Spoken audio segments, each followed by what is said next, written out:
Hi everyone, I'm Petar from Nevermind Formal Verification. I lead our ZK constraint verification team, and I'm here to tell you some things about where the industry is at the moment when it comes to hardcore formal methods and what does it mean to formally verify the basic technologies that underpin Ethereum. This is going to be a slightly more technical talk than the previous ones, but I've tried to not go too deep into the actual mathematics, but anyways, let's see. So I think we're all aware that ZK is making its way slowly onto the blockchain.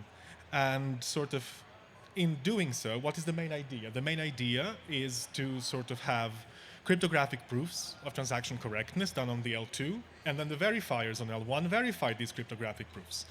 Why is this good? Because this sort of type of verification is much, much faster than what is sort of offered by, let's say, optimistic rollups. It allows for a much higher throughput, and it would give Ethereum a lot of scalability that it is looking for. However, we do need to remember just how much funds Ethereum holds and how important in that context it is to have security. And basically, the security of all of these assets that Ethereum holds rest on the correctness of these ZK cryptographic properties, provers, verifiers, and how do we guarantee that? And at Nethermind, we believe that the only way to actually guarantee this is to have these properly formally verified. And sort of this is what we do. And our method of choice is interactive theorem proving in the lean theorem prover. What is lean? Lean is sort of a proof assistant that allows you to mechanize mathematics, and then you can think of it as sort of a programming language that you can use to generate formally verified programs. It has this small trusted kernel that is often audited and reviewed by world's top mathematicians and computer scientists, and you can think of it as like a shared standard of truth for mathematics and computer science. It comes with the largest repository of mechanized proofs that we have so far, that's called MathLib, and we use it sort of as a base to formally verify various Web3 technologies. What have we actually done so far? For example, we have verified several real-world ZK VMs. With Succinct, we verified SP1 Hypercube. We have recently worked with Axiom to verify OpenVM, and we're currently working with Brevis. More are in the line. With Matter Labs, we were the first to verify a property of a real-world ZK verifier, and thanks to various grants from the Ethereum Foundation, we are currently mechanizing some cryptographic protocols that underpin ZK, such as FRI, STIR, and WER. And I'll tell you a little bit more about our work on the FRI protocol in that context. FRI underpins a number of ZK proof systems. It effectively secures billions of dollars in transactions. It's used by Starkware, RISC-0, Succinct, etc. Why is it good? It's transparent. It does not need any sort of trusted setup, just uses some hash functions. It is post-quantum secure. Eventually, it gives you substantially more efficiency than what optimistic rollups have to offer, and is quite flexible from a sort of a low-level mathematical point of view. You can fine-tune it to be better for CPUs, better for GPUs, etc. So a slight tour of what FRI actually is and some of the principles of ZK. So how does ZK actually work? You have computation that you want to prove is valid, and ZK, through something called arithmetization, allows you to take this computation and transform it into polynomials. And you get a very interesting guarantee. You get a guarantee that sort of, if this computation is valid, then these polynomials that you get are of a low degree. And if a prover tries to cheat in any way, it will actually get polynomials of higher degrees. And now, the FRI protocol gives you a mathematical mechanism for checking that this degree bound is not violated, meaning that if I give the FRI protocol some information, and it is able to check whether or not this information comes from a low degree polynomial. And basically, when you bring arithmetization together, which says that the computation is correct if the degree of the polynomial is low, and if you connect it to FRI, which checks whether the polynomial degree is actually low, then you get the soundness of the FRI protocol, meaning that a cheating prover cannot pass the checks of the FRI. And so how it works in a very interesting mathematical way. So what do? You have some polynomial at the prover, and the prover provides a large number of evaluations of this polynomial. And there is, so then, with these large number of evaluations, the FRI protocol tests if these committed values are actually close to some polynomial of a given degree. And what is really interesting, there are results from coding theory that under certain conditions, close is actually good enough, meaning that with overwhelming probability, if you prove that something is close to something, it is actually exactly that thing.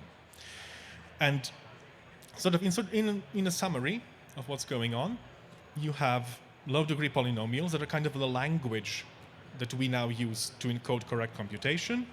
FRI spell checks this for you. It checks that what the prover gives you is sort of written in that language. And thanks to the mathematics and the algebraic structure of the encoding, there is no way for a cheating prover to get close enough without actually having to do the computation. So, what have we done at Nevermind? We have formalized a large, sort of a substantial part of the coding theory, like the mathematics, in the Lean Proof Assistant. We focused on the results that underpin the FRI protocol. These are called Reed-Solomon codes and some of the associated algorithms.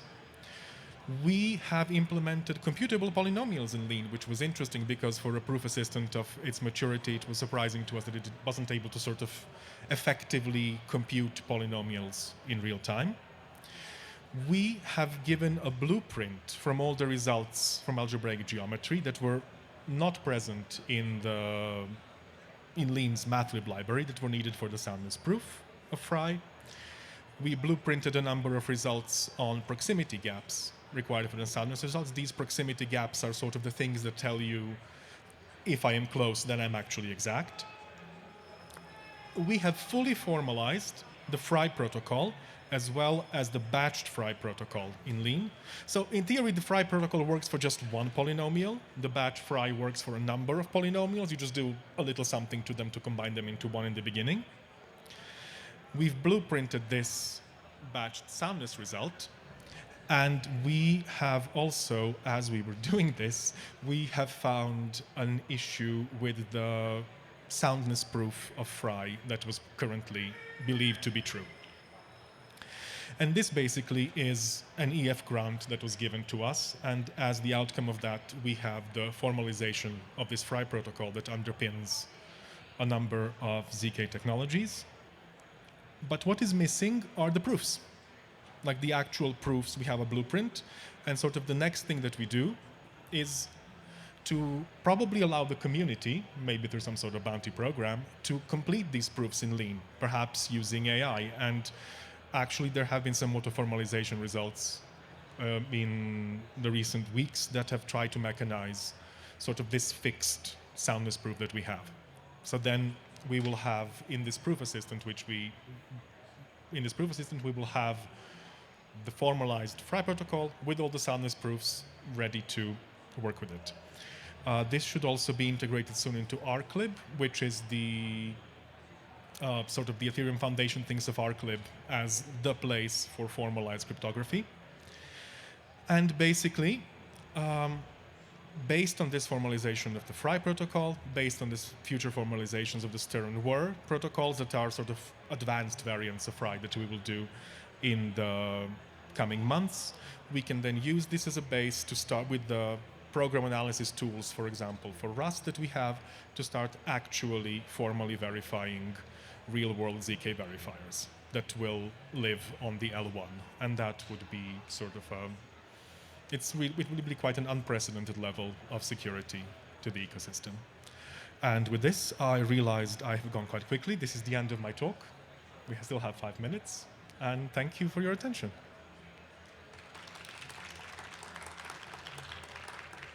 If you're interested in working with us, if you have some questions for us, come to me. I'll be around. Come talk to us.